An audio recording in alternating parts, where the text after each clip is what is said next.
Boa tarde, meus amores. A Pro vai gravar um vídeo para vocês, novamente falando sobre cadeia alimentar. A Pro só falou do final de decomposição, mas eu vou enviar um vídeo para vocês explicativo sobre a cadeia alimentar. As imagens a seguir mostram um ambiente chamado manguezal. Vocês podem acompanhar a leitura junto à Pro, tá? Que existe em alguns locais da costa litorânea, onde a água doce dos rios se encontra com a água salgada do mar. O que você identifica nelas? Aqui, a gente identifica uma imagem com fundo do mar, né? Os peixes, raízes. E aqui, a gente identifica um manguezal. A vista de um manguezal com suas árvores características, que são essas árvores que ficam uma parte na água, uma parte por cima, onde são criadas os caranguejos.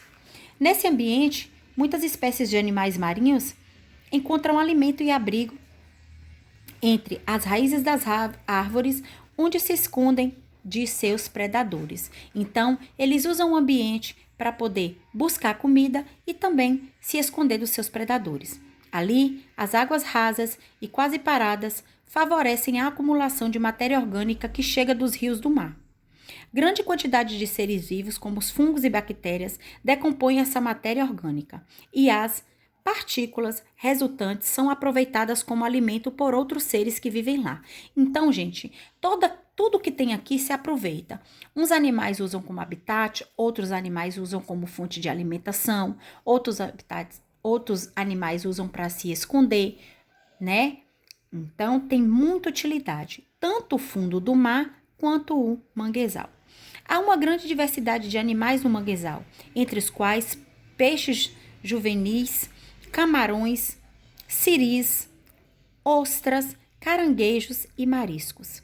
Esses animais alimentam-se também de restos de folhas e caules de árvores características do mangue, com raízes longas que, em parte, ficam fora da água, possibilitando a respiração da planta. O mangue é conhecido como o berçário do mar, pois muitos peixes e outros seres vivos marinhos vão a esse ambiente de águas calmas e rasas e rico em alimentos para se reproduzir, para que seus filhotes ali se desenvolvam nos primeiros dias de vida. Então, aí está a importância do manguezal. Como o manguezal é importante? Relação dos seres vivos na cadeia alimentar. Em qualquer ambiente do planeta, os seres vivos estabelecem relações entre si para que possam se alimentar, reproduzir e ter abrigo. Essas relações são necessárias para a sobrevivência deles. Elas ficam mais claras quando pensamos na alimentação. Alguns seres produzem o próprio alimento e os demais se alimentam de outros seres vivos ou de seus restos. Assim, se forma a cadeia alimentar, que é a representação da sequência em que os seres vivos servem de alimento um para os outros e sucessivamente.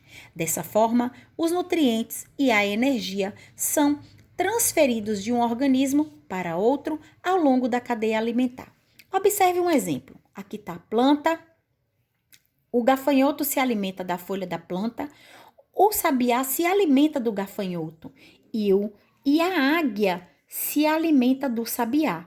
Então, um depende do outro para a sua sobrevivência. Representação esquemática de uma cadeia alimentar: o gafanhoto alimenta-se de folha da árvore e serve de alimento para o sabiá. Este serve de alimento para a águia, uma ave de rapina que, portanto, é carnívora. As cadeias alimentares são compostas de organismos produtores e decompositores de alimentos. Os seres produtores. Os seres produtores são as plantas que produzem seu alimento por meio da fotossíntese e constituem a base da cadeia alimentar.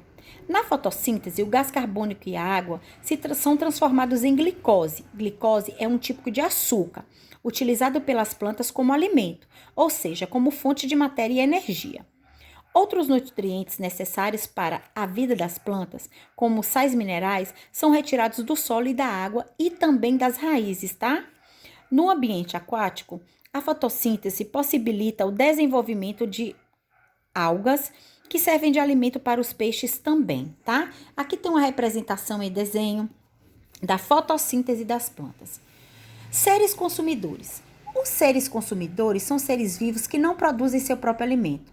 São chamados na cadeias alimentares de consumidores. Eles são consumidores porque eles precisam consumir outros alimentos. Eles não fabricam o próprio. Na cadeia alimentar, o ser vivo que se alimenta diretamente de seres produtores é chamado de consumidor primário. O consumidor secundário obtém nutrientes e energia, alimentando-se de seres vivos que são consumidores primários. Veja o exemplo. A grama é o produtor. O grilo é o consumidor primário. O sapo é o consumidor secundário. Nas cadeias alimentares, as transferências de energia de um organismo para outro são representadas por meio de setas, tá? Então, tem que se usar uma setinha para fazer a cadeia alimentar. Aqui foi a representação de uma cadeia alimentar. O grilo é o consumidor primário e o sapo é o consumidor secundário.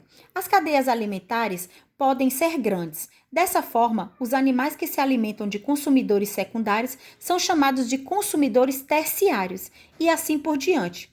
No exemplo a seguir, os sapos podem ser alimentos para as serpentes, que são consumidores terciários, tá vendo? Aqui a grama, que foi o produtor, né? O grilo, que é um consumidor primário da grama, aí o sapinho vai comer o grilo e a serpente come o sapo. Dependendo da cadeia alimentar, um mesmo ser vivo pode ser consumidor primário ou secundário. Esse é o caso dos seres humanos. Quando nos alimentamos de vegetais, como feijão, arroz e salada, somos consumidores primários. Mas como nos alimentamos de carne de algum animal, somos consumidores secundários, tá bom? E aqui, para finalizar, que já tem uma parte na explicação da tarefinha, os seres decompositores. Todos os seres vivos, quando morrem, sofrem a ação de organismos decompositores, como bactérias e fungos. Estes organismos consomem os nutrientes armazenados nos restos de outros seres vivos, bactérias e fungos. Estes organismos consomem os nutrientes armazenando nos restos de outros seres vivos, assim como em fezes de animais, folhas mortas, frutos e sementes. Os nutrientes que não são consumidos pelos decompositores se juntam ao solo e se tornam novamente disponíveis aos seres produtores. Assim, os nutrientes voltam à cadeia alimentar como nutrientes para os próprios seres vivos. Aqui a planta, que são produtores, a capivara, consumidor primário, a onça pintada, consumidor secundário. Aqui são os fungos, que são nutrientes que retornam ao solo para serem usados pelas plantas. E aqui são os decompositores, que são as bactérias e os fungos. Essa foi uma representação da cadeia alimentar. Os nutrientes liberados pelos decompositores ficam novamente disponíveis para os produtores, reiniciando o ciclo, que são as fezes, tá bom? Um beijo para vocês, espero que vocês tenham compreendido. Qualquer dúvida, vocês podem entrar em contato com a Pro e até o próximo vídeo, tá?